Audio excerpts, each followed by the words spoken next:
بسم الله الرحمن الرحيم عم يتساءلون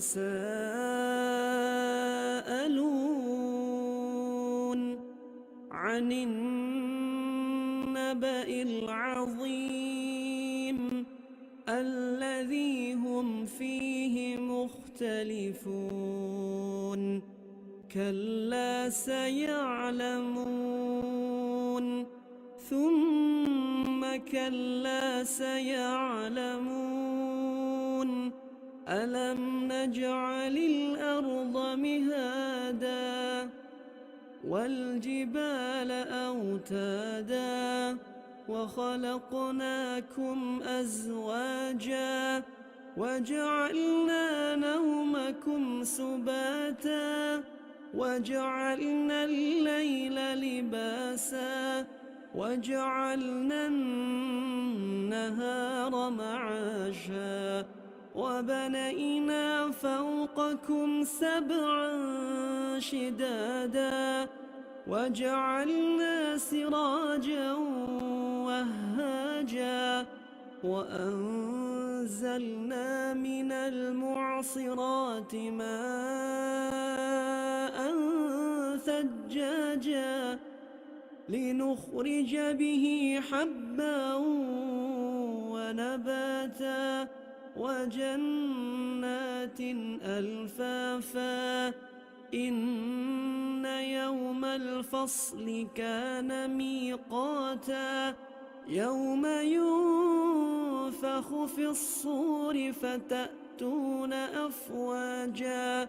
وفتحت السماء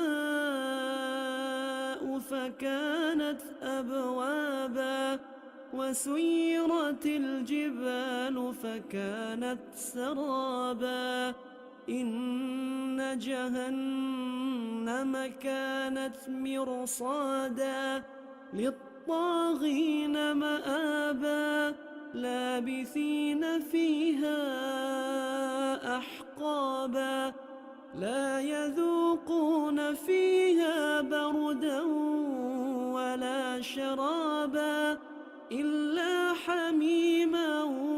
وغساقا جزاء وفاقا إنهم كانوا لا يرجون حسابا وكذبوا بآياتنا كذابا وكل شيء أحصيناه كتابا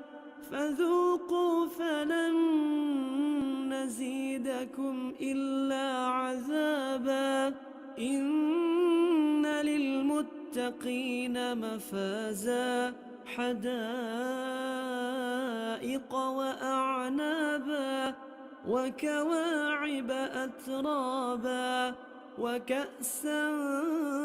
دهاقا لا يسمعون فيها لغوا ولا كذابا جزاء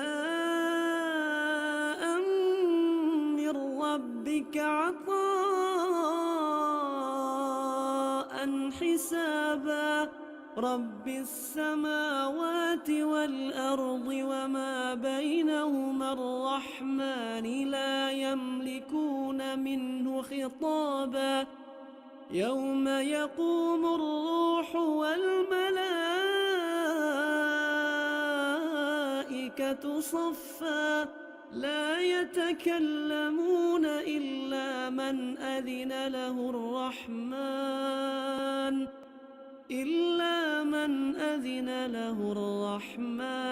وقال صوابا ذلك اليوم الحق فمن شاء اتخذ إلى ربه مآبا إنا أنذرناكم عذابا قريبا يوم ينظر المرء ما قدمت يداه